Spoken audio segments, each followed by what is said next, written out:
वयोवृद्ध वडिलांचा सांभाळ न केल्यामुळे मुलगा जयंत देवकर तसेच विक्रम देवकर या उच्च शिक्षित मुलांविरुद्ध आळेफाटा पोलीस स्टेशन येथे गुन्हा दाखल करण्यात आलेला आहे। 73 वर्षीय ज्येष्ठ नागरिक यशवंत देवकर हे 1999 साली आळे येथील ज्ञानमंदिर ज्युनियर कॉलेज येथून प्राचार्य पदावरून निवृत्त झालेले होते। त्यांना पॅरालिसिसचा आजार असल्यामुळे त्यांची पत्नी व त्यांची मुले त्यांचा रागराग करत होते। डॉक्टर असलेला मुलगा जयंत देवकर यांनी त्यांच्या वडिलांना दमदाटी व शिवीगाळ करत वडिलांच्या खात्यामधील 20 लाख रुपये काढून घेतले। तसेच जयंत यांनी वडिलांचा नाशिक येथे असलेला फ्लॅट बळकावलेला आहे। दोन्ही मुले जयंत व विक्रम यांनी वडिलांच्या नावावर असलेल्या फिक्स्ड डिपॉझिटच्या पावत्या आपल्यासोबत घेऊन निघून गेलेले आहेत। मुले भेटण्यासाठी येत नाहीत, सांभाळत नाहीत, त्यामुळे यशवंत देवकर यांनी त्यांच्या दोन्ही उच्च शिक्षित मुलांविरुद्ध गुन्हा दाखल केला आहे। जुन्नर टाइम्स आळे।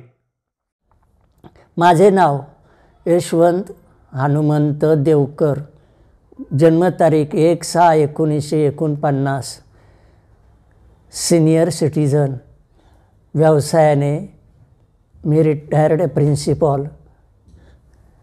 माझी संपूर्ण सेवा ज्ञानमंदिर हायस्कूल आणि ज्युनियर कॉलेज आळे इथं झाले आणि सेवा संपल्यानंतर देखील मी माझ्या विषयाचं अध्यापन कार्य चालू ठेवलं जवळजवळ 10 वर्ष आणि अर्न द मनी पैसे कमवले।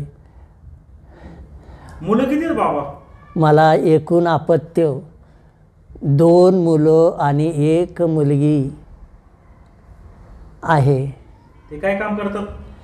माझा थोरला मुलगा जयंत यशवंत देवकर हा डॉक्टर आहे, MBBS DGO गायनेकॉलॉजिस्ट। धाकटा मुलगा विक्रम यशवंत देवकर हा BA MS आहे। तो आळे गावामध्ये त्याचा दवाखाना होता मेडिकलच्या शेजारी, कुऱ्हाडे मेडिकल।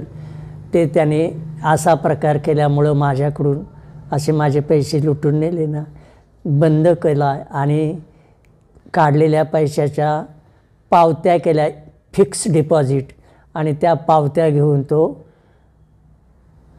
तळेगाव ढमढरे जिथे त्याचे सासू सासरे राहतात त्यांच्याकडं घेऊन पळून गेला आणि त्या पावत्या मला तो देत नाही। तुम्ही मागितल्या का नाही पावत्या? मागितल्या, म्हणतो कुठं एवढी घाई आहे, देईल। मागितल्या त्याच्या पावत्या, माझ्या पावत्या।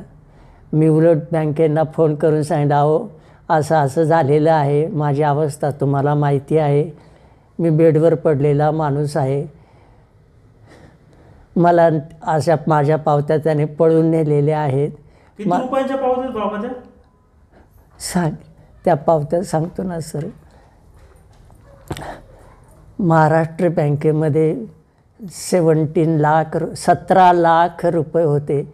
शेजारी शरदचंद्र पतपेढीमध्ये 5 लाख रुपये होते। नंतर पोस्टामध्ये 1,46,000 रुपये होते। जेवढं मला आठवते तेवढं मी सांगतो। PDCमध्ये 1,46,000 रुपये होते। असे सर्वसाधारण 30 आणि 20 दोन्ही मिळून पैसे गेलेले आहेत माझे।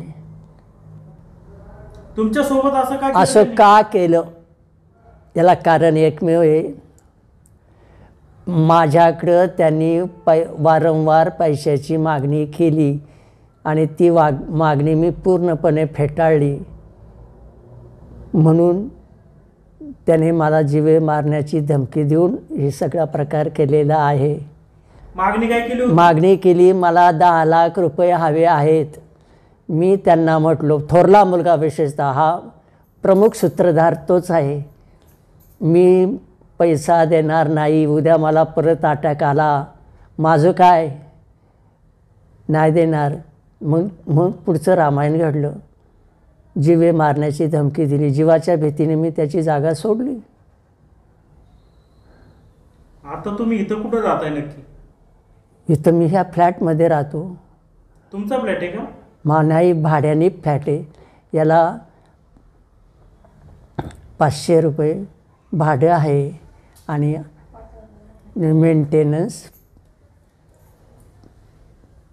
5,000 आहे. सॉरी सर, माझी गडबड होती. मेंटेनन्स 500 आहे आणि भाडं 5,000 आहे. 5,000. येस. थोडंसं माझं गफलत होते. तुमची पत्नी कुठे? पत्नी माझी पत्नी ही पुण्याला सिंहगड रोडला परांजपे कन्स्ट्रक्शन इथं राहत आहे. ती थोरला मुलगा जो आहे, त्याचा मुलगा सिम्बायसिसला शिकतोय, त्याला सांभाळण्यासाठी तिथं राहते आणि रत्ना मेमोरियलला काम पण करते. तुमची बायको तुम्हाला सांभाळत का नाही मग? अहो, त्याचं कारण असं आहे, मी सांगितलं की त्याने माझ्याकडे मागितली. त्यावेळेला मी त्याला म्हटलं, बाळ मी नाही देणार तुम्हाला आता पैसे, उद्या मला परत काय झालं तर तुम्ही काय मला देणार का? ती म्हणते आपल्या मुलापेक्षा तुम्हाला पैसा महत्त्वाचा आहे का? नाही म्हटलं, तसंही नाही काही. अगं मग तुझ्याकडं आहेत ना पैसे, तुझं सगळं पेन्शन आहे तुलासुद्धा, सूनबाई एवढी काम करते, तुम्ही द्या की तुमच्याकडचे, काय हरकत आहे? तो तिला राग आला आणि त्यामुळं माझ्याशी ती सूडबुद्धीनं वागली. माझं काय चुकलं मला नाही सांगता येणार. आणि मग तिनं तिचे पैसे दिले आणि नंतर मला दुसऱ्या दिवशी फोन करून म्हटला, मी आता लंकेची पार्वती झाले. ही तिची भाषा आहे. त्याही वेळेला मी धीराने 2 शब्द बोललो, काय हरकत नाही, माझ्याकडे आहेत अगं पैसे, आपली वडगावला जागा आहे ती विकेन, हे करी, कशाला असं वाईट साईट वाटून घेते, बोललो मी असा. मी माझा धर्म पाळण्याचा प्रयत्न केला पण त्यांनी नाही. बाबा, तुमचा मोठा मुलगा तुम्हाला सांभाळत नाही, धाकटा का सांभाळत नाही मग? धाकटा मुलगा अहो, तो कसं सांभाळणार मला? तो इथून पळून गेलेला आहे, सासू सासऱ्यांकडे पळून गेला आहे. सासू सासऱ्याच्या दारात मी कसं राहणार सर? तिथं ते मला नीटनेटके सांभाळतील कशावरून?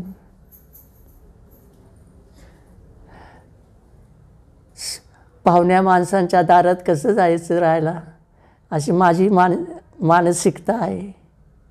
चुकीची असेल तर माफ करा. तुम्ही 4 दिवसांपूर्वी तुमच्या दोन्ही मुलांच्या विरुद्ध गुन्हा दाखल केलेला आहे. हो. तुम्हाला पश्चाताप नाही वाटत का? अजिबात झाला नाही, अजिबात नाही झाला. उलट मी न्यायाची याचना करतोय. आज ना उद्या मला न्याय मिळेल. मला जेवढं शक्य होतं तेवढं सांभाळलं, सगळ्यांना शिकवलं, लहानचं मोठं केलं. मला नाही वाटत माझ्या हातून काही चूक झाली सांभाळ करताना पाल्यांचा. आणि सगळे आहेत माझ्याकडे पुरावे, मी व्यवस्थित शिकवलं, सगळ्यांना शिकवलं. आणि मी तुम्हाला ते पण सांगते मागापासनं की मला स्वतःला आईवडील नाही, माझी मुलं बाळं हाच माझा विश्व होतं. मी नीटनेटकं त्यांना सांभाळलेलं आहे, त्यांचा एवढं शिक्षणाचा खर्च केलेला आहे. स्वतःसाठी नाही जीवन जगलो मी, अजिबात नाही जगलो. करायला आहे काय सोर्स? मी स्वतः केला, माझं पेमेंट, मला बऱ्यापैकी पगार होता सर.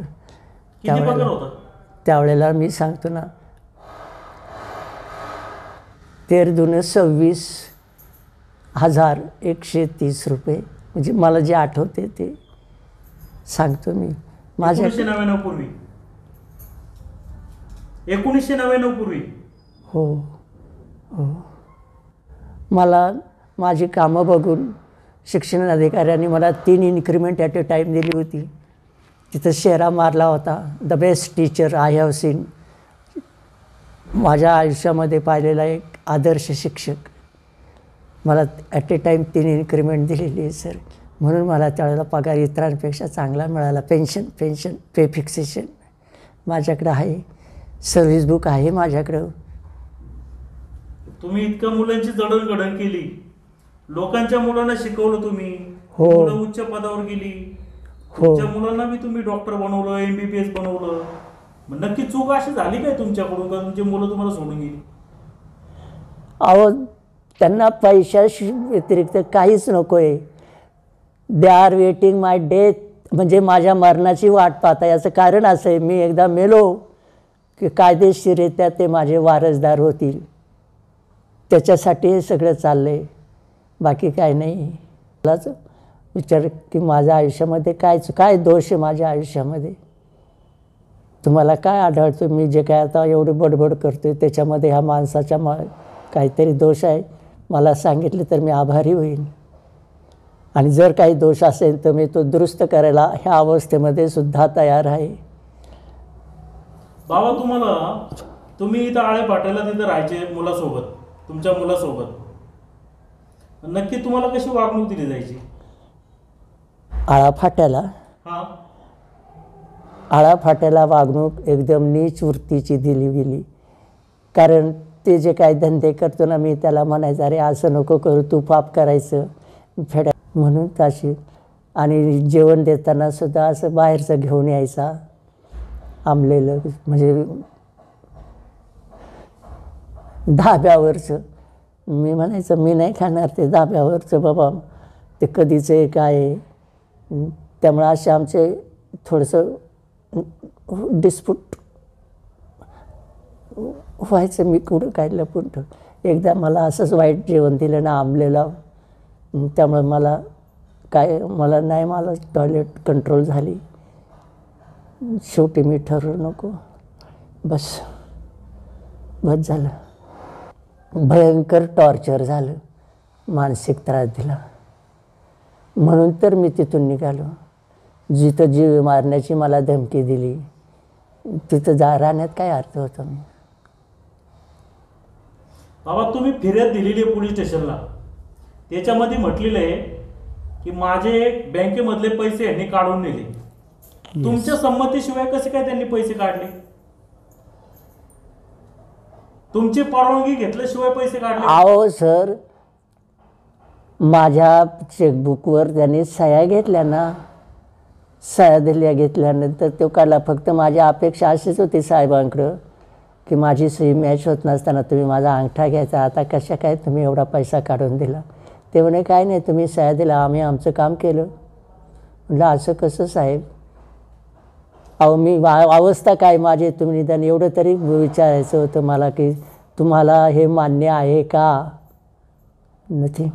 नाही तसं काय. मला जीवे मारण्याची धमकी दिली ना, आणि मग त्या चेकबुकवर सह्या घेतल्या ना त्यांनी. मला माझा जीव प्रिय होता, जीवाच्या भीतीनं मी त्या सह्या दिल्या होत्या. कसं होणार बाबा तुमचं? ते ईश्वरालाच ठाऊक, मी नाही सांगू शकत. आणि मी तुम्हाला मगाशी बोललेलो होतो की मी मानसिक ताणतणावाखाली आहे. मी फ्रस्ट्रेशनमध्ये जाईल, म्हणजे मानसिक नैराश्य. आणि मानसिक नैराश्य आलं की माणूस काय करतो? तुम्ही वेल एज्युकेटेड आहात तुम्ही. इतिहास झाला सर आता इतिहास झाला. कारण असं जर बोलले तर कसं होणार ना? नाही, मला जगण्याची इच्छा नाही राहिली सर. एवढं नाही मी सहन करू शकत नैराश्य सर. नैराश्य माणसाला मृत्यूकडेच घेऊन जातो शेवटी. हो, शास्त्र शिक्षक असल्यामुळं मला माहिती याचा शेवट काय होणार आहे. नशीब माझं, मला जेवढं करता आलं अन्यायाविरुद्ध वाचा फोडण्याचं काम मी केलेलं आहे.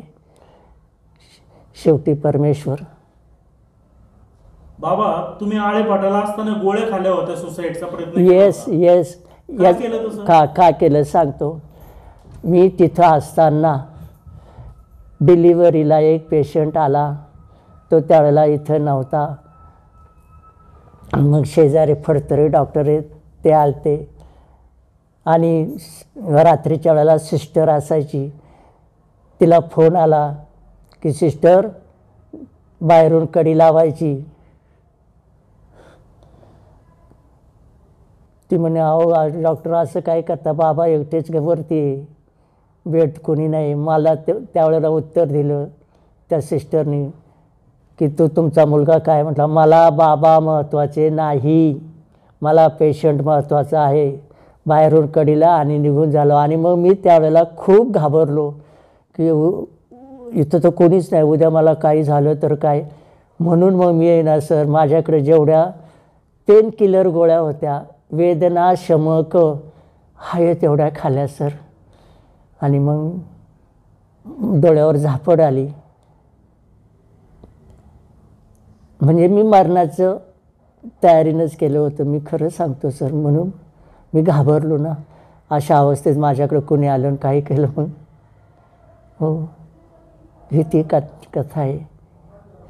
तुम्ही एवढं तुमच्या मुलांना लहानाचं मोठं केलं, एवढं शिकवलं, एवढे चांगले संस्कार दिले, आणि आता तुमची अशी अवस्था झालेली. तुम्हाला तुमच्या आयुष्याबद्दल काय वाटतं?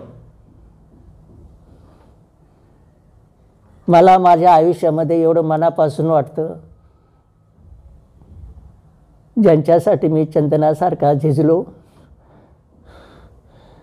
आणि त्यांनी माझ्याशी अशी भयानक वर्तणूक केलेली आहे, त्यांना जबरदस्त शिक्षा मिळावी. बस, याच्या पलीकडे नाही माझी अपेक्षा. समजा तुमची मुलं परत आली, तुम्हाला सांभाळ करण्यासाठी तयार झाली. हां, त्याचं उत्तर मी सांगू शकतो. तुम्ही जर मग पोलीस कंप्लेंट केलेली, पोलीस साहेब त्यांनी जर माझ्या जीवाची हमी दिली, मी जायला तयार आहे. पण त्यांनी हमी द्यायची की तुमच्या जीवाला काही होणार नाही, ती जबाबदारी आमची. पण माझा विश्वास नाही ना, एवढं रामायण घडले ना, मी नाही विश्वास ठेवू शकत. द्यावी त्यांनी हमी. जातो, पण एकाच अटीवर जाईन, माझ्याशी पुन्हा असं दुर्वर्तन करणार नाही कशावरून. चुकीचे माझा नाही विश्वास राहिला. तुम्हाला असं वाटत असेल ना, नातवंडांसोबत खेळावा, बसावा, उठावा. केला ना सर तो प्रयोग, मी केला ना. मी काय माघार नाही घेतली. माझा नातू श्रेयस नावे 4थीला होतात, त्याला मी स्वतः स्कॉलरशिप शिकवली. सिम्बायसिसमधला तो पहिला विद्यार्थी पास झाला. वाटलं, पण शेवटी काय, त्याची आई आजी हे माझ्याशी असेच वागले ना. तोपर्यंत माझ्याशी चांगले वागत होते. स्कॉलरशिप होल्डर आहे, पहिला विद्यार्थी सिम्बायसिसमधला. त्या मॅडमने विचारलं, मग श्रेयस तुला कोणी शिकवलं रे? तर माझ्या आजोबांनी. हां, माय आजोबा इज टीचर. त्या पहिलं माय गॉड, आपल्या शाळेमध्ये पहिल्यांदा आपल्या स्कॉलरशिप होल्डर मुलगा झाला.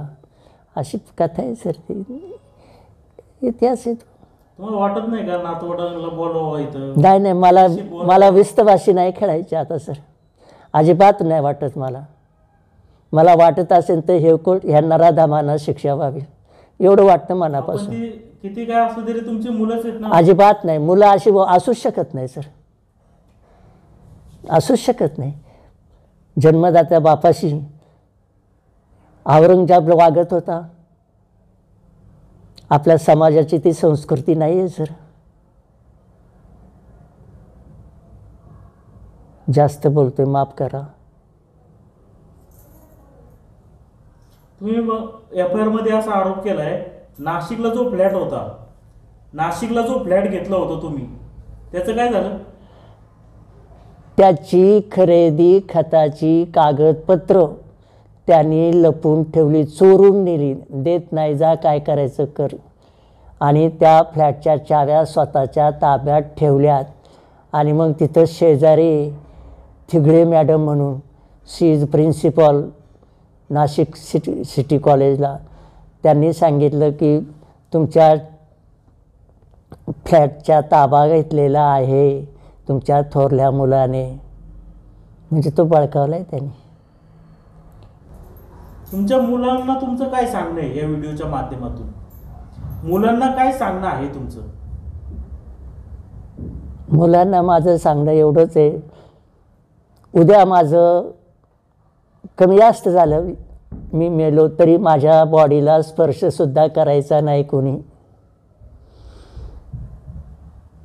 माझ्या विधीला हजरसुद्धा राहू देणार नाही. आणि मी गावकऱ्यांना सांगणार आहे, त्याची सगळी व्यवस्था मी माझ्या आपली करणार आहे. अंत्यविधीची, अंत्यविधीनंतर जे काय आपल्या हिंदू धर्मामध्ये संस्कार करतात त्याचीसुद्धा मी सोय लावून जाणार आहे. एवढंच सांगणे, माझ्या देहाला स्पर्श करायचा नाही, मगरीचे अश्रू ढाळायचे नाहीत. मला फक्त तुमच्याकडून एकच अपेक्षा मी करतो सर, शेवटची, मला मृत्यूपत्र तयार करायचं आहे. मला एक लॉयर पाहिजे, त्याची फी भरायला मी तयार आहे. बस त्याचे, कारण हा शेवटचा उपाय आहे.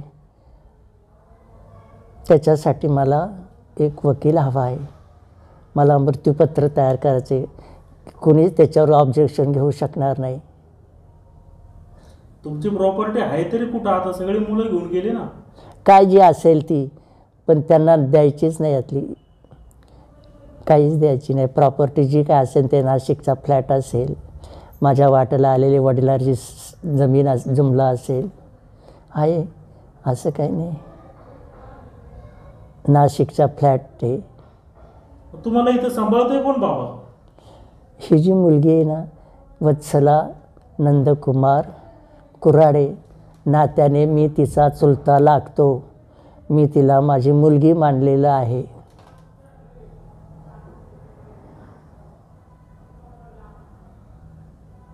त्या माझं सगळं पाहतात, जेवण खावण, कपडे लत्ता धुणे, आंघोळीला पाणी देणे, रूम स्वच्छता करणे, सगळं त्या पाहतायत. मुलं जर असली तर कशी असायला पाहिजे? माझं एका शब्दात उत्तर एवढंच असेल, श्रावण बाळासारखी. हो, आई वडिलांना काशीला घेऊन गे, पायी पायी मरणसुद्धा पत्करलं होतं दशरथ राजांनी. ती गोष्ट आठवत असेल तुम्हाला. आई बाबा म्हटले, मला ताण लागले रे, जसं श्रावण बाळा पाणी आणतो का आणतो. गेल्यानंतर ते नदीवर ते घागर बुडवले, डुबडुबावा झाला आणि तिथून मग बाण आला, मेला त्यावेळेला श्रावण बाळा. हा आई गे तोल जावणी झोकून पडल विव्हळला श्रावण बाळ. ती कविता होती श्रावणाला. शर आला तो आला धावणी काळ, विव्हळला श्रावण बाळ. असे आपला इतिहास आहे सर. आपली संस्कृती समृद्ध आहे.